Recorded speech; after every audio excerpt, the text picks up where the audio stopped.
Namaste, beautiful friends. This is Elle with Sacred Union Spiritual Wellness. Okay, so this is the Mars Uranus conjunction. There is a shift. Let me know where you're feeling the shift. I can feel this tension. There's like this tension, and I don't know if it's a happy tension or an anxious tension or it's just a tension. But it feels like there's, like my guides are showing me like a rubber band that has been stretched and it's been twisted and twisted. And it's finally got to a point where it can twist no more, and now it's going to release. And then it's going to untwist very quickly. So I don't know what that's referring to. Leave me a comment if you're seeing something that is, and I don't want to say unraveling, but it's almost like it's been so tightly wound and now the tension is at its peak and now it's going to start to unwind.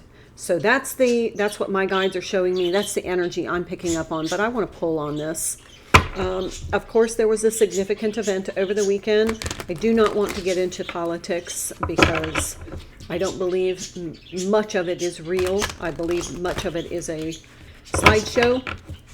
But I leave that to the astrologers and to the, forecasters. I am more focused on you.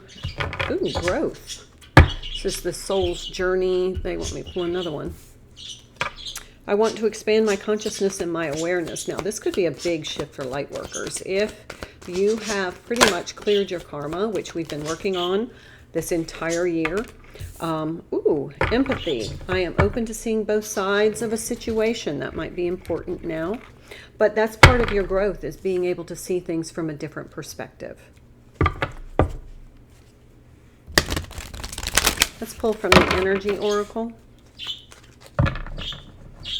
The only card I really saw in the pre-shuffle was indecision.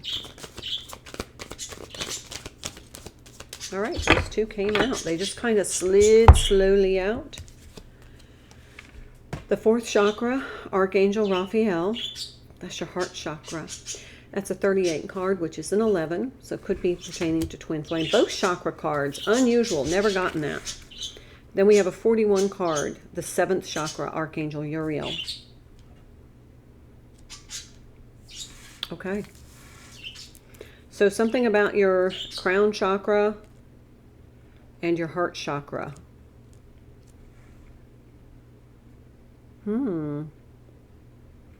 Growth and empathy.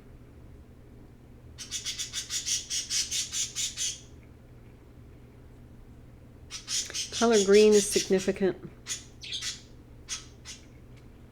What I'm really feeling like is that this is a shift in your growth. There's something about a pattern that finally you're breaking free of a pattern, and it might be once you break free of that pattern, you can see the empathy. You can experience empathy, which maybe you couldn't before for somebody. Maybe for your person.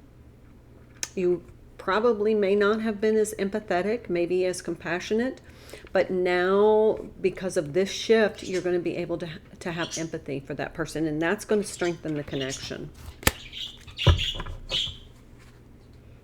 Let's get some detail. I feel like the one part of the connection is in a growth phase, like a really serious growth phase, and then I feel like one person in the connection is having their heart chakra open through empathy.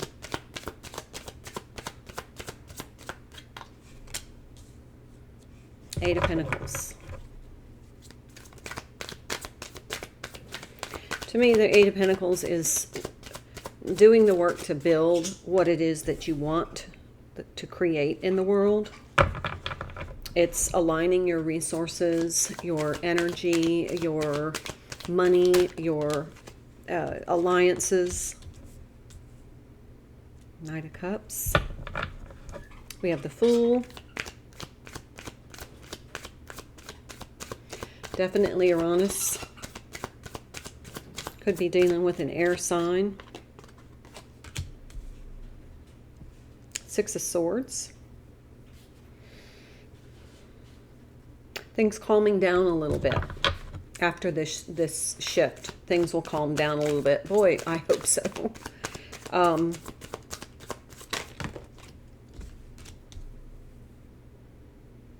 Queen of Wands.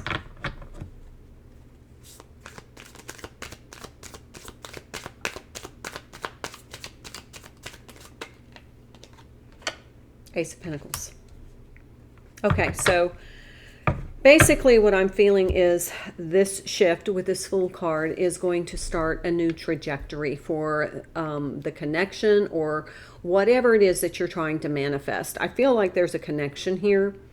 I feel like I don't feel like there's been a lot of communication. I don't feel like that your person has reached out.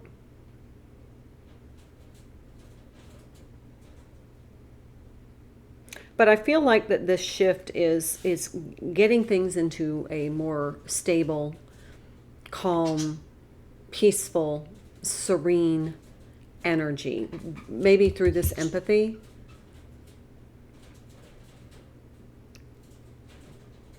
But I think after this shift, after this conjunction, and maybe after the full moon in Capricorn that happens on the Sunday, I think it's the 28th, 29th. I feel like that's another major shift. It's almost like between the Mars-Uranus conjunction and the Capricorn full moon at the end of July, it feels like that's kind of the portal window.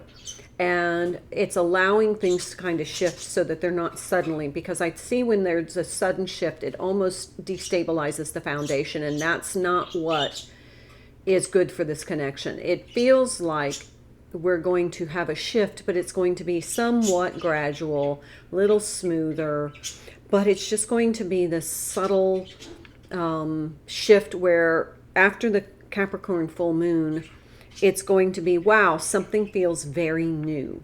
Something feels very aligned. Could be the connection, could be something you're trying to manifest. It can go either way. It really depends on where your intention and focus are.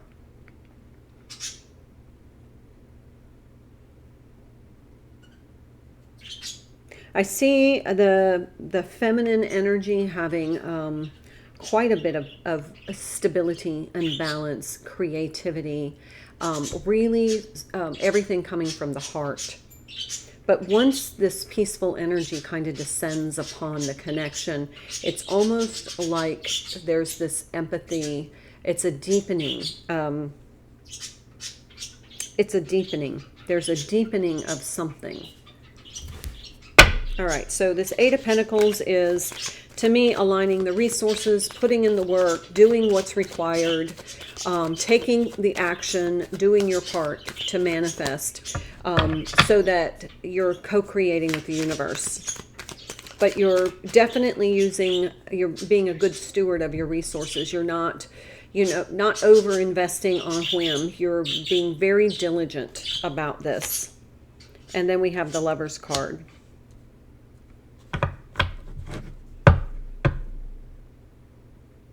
It feels like that through this process of manifestation, you get into this higher vibration because you're in that flow.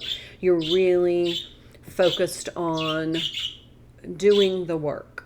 Now, this could be your spiritual work. This could be something you're doing in order to attain a goal, or it could be the healing work of the connection. Whatever that is for you, it feels like it then magnetizes the connection. It strengthens the connection. And that's why this empathy is so important, because now each counterpart can empathize with the other's situation and their journey. And it feels like then, because you're doing the work, that, the universe then says, okay, now they're a little bit more prepared to do the work on the connection, to do the work in the partnership in order to make it sustainable and viable and to accelerate, accentuate, and support each other's growth. I don't think I'm not getting the feeling that has happened in the past. That's why the Six of Swords, because this is getting into a more peaceful, harmonious energy in the connection.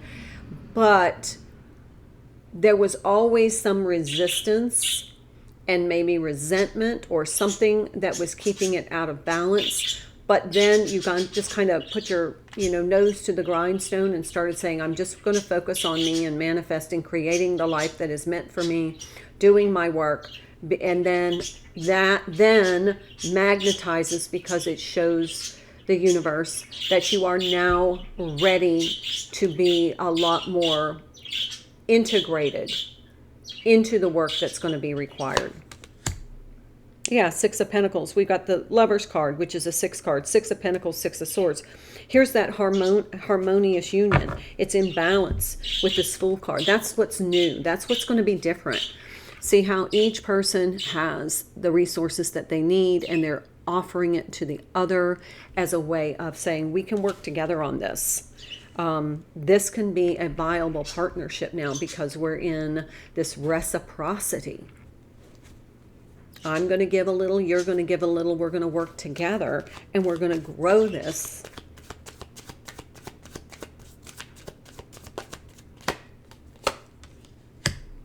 Five of Pentacles with that Knight of Cups in reverse.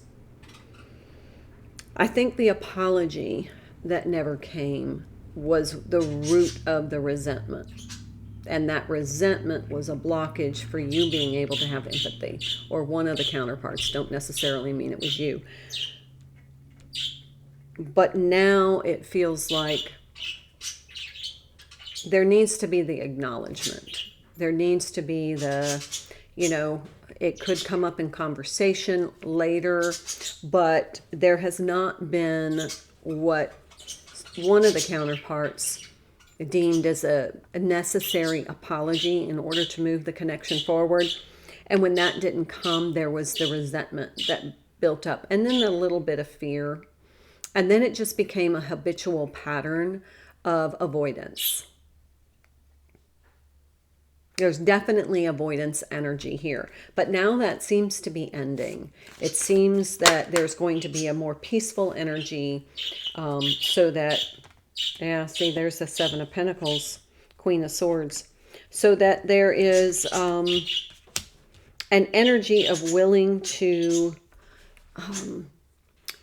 commit to the work, commit to the idea of the connection, to the reciprocity, not the idea, the reciprocity of the connection. There's a commitment required. And it needs to be a commitment that is clear and solid.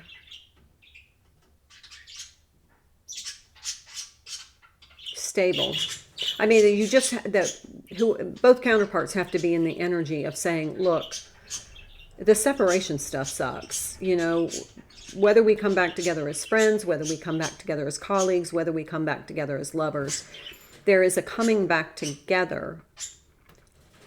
But there has to be a commitment to not avoiding in the future, not withholding communication. It feels like the lesson needs to be learned that you guys are better together, whether it's energetically or whether it's just through friendship, or even if it's just occasional communication. The cutoff thing, the Queen of Swords, that's not working. It's not working because there's this, there's a melancholy energy from the connection. Like, this isn't serving anyone.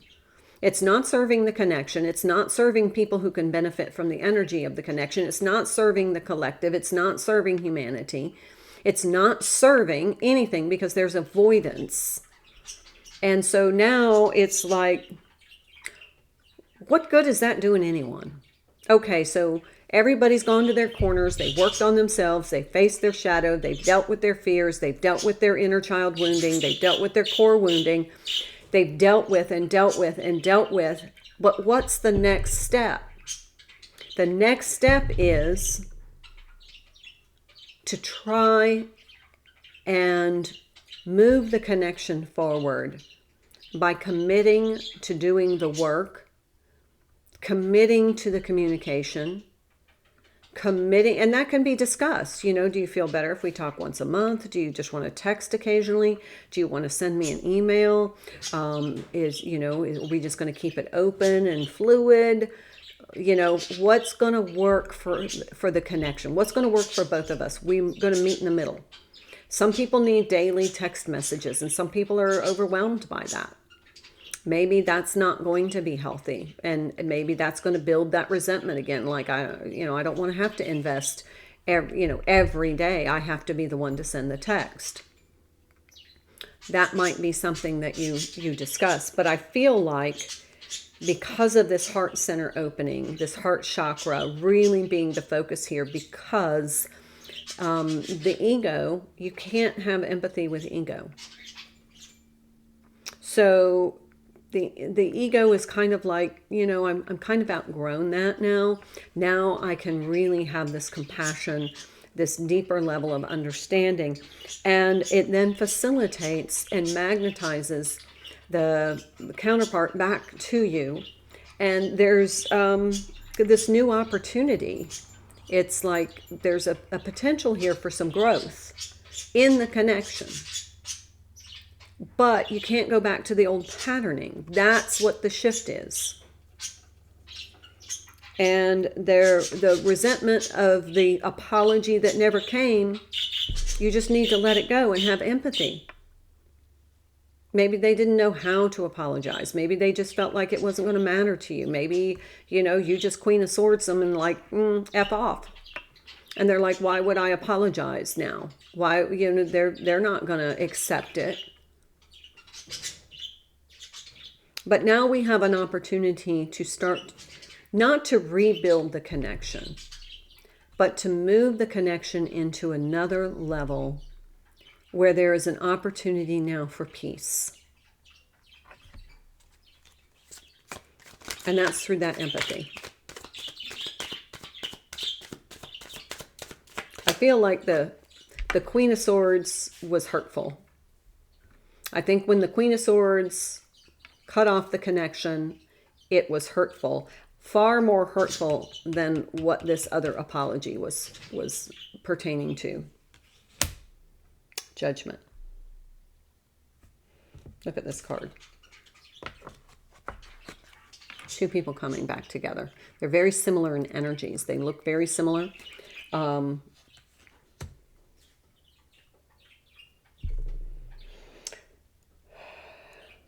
I feel like this is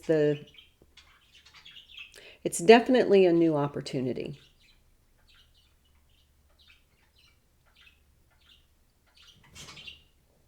There is an equilibrium. There is a reciprocity energy here. And I feel like the feminine energy may be the one, maybe a Leo. If the feminine's a Leo, doesn't have to be, could have strong Leo placement, but it's kind of that leader energy, taking the lead. I think the feminine energy has said enough. I don't like the non-communication. I don't like the fact that I cut them off, because I really didn't want to cut everything. I still want to know how they're doing. I still want to have an open channel. And I feel like there's the little bit of that regret there, and that's why the empathy is like, oh, I didn't realize I caused that kind of pain, and I damaged the connection too. I think that's the grand realization here. The shift is the feminine is starting to understand that maybe there was some damage to the connection with the Queen of Swords action. We've got the Queen of Swords, the Queen of Wands, but it feels like now, with that realization, she's opening her heart center and saying, wow, that's where that empathy is. Wow, I did some damage too. And now I feel that I've damaged the connection, and so I'll take responsibility for that. And I feel like this is an opportunity now to build something that is compatible for both twins. Now, I don't know what your twin situation is. A lot of twins are in no contact. There's the Two of Cups.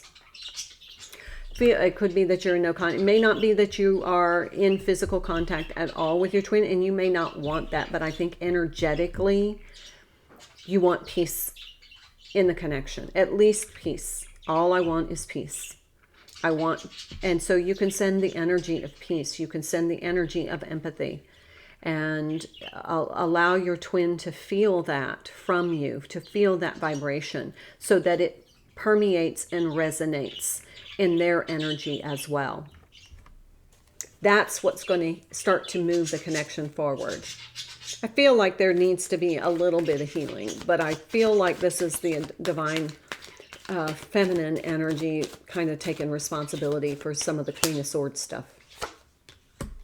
Yeah, Four of Wands. See, there we go. It's almost like this is what was needed. This is what was needed for the connection. All right, advice from the universe. 3 cards, please. What do we need to know? 1. 10 of Pentacles. Queen of Pentacles. And 6 of Wands. Success. Got a lot of 6s here. The only 6 that we don't have is the 6 of Cups. But we definitely have a more nurturing look how satisfied she is. There's stability here, there's balance here, there's a long-term stabilization of the connection now. And then we have the 6 of Wands, like, yeah, that was the right action. Now it's success. Now it is there was a purposeful revelation or recognition or acknowledgement of taking accountability for kind of some of the damage that was done by that Queen of Swords. Underneath, the Strength card, more Leo energy. I really feel like there is a definite Leo presence here. Could be an air sign. But with that Fool card with Uranus, that is the beginning of this peaceful. Once we get through the Mars-Uranus conjunction to the Capricorn full moon, it feels like there will be peace and stability in the connection. I hope. All right, that is the reading. I hope it helped. Please leave me a comment if you like my content and would like to receive notifications when I post new content. Would you please hit that notification bell, and when you're right close next to it, hit that subscribe button if you don't mind. That really helps my channel grow. And until I see you next time, namaste.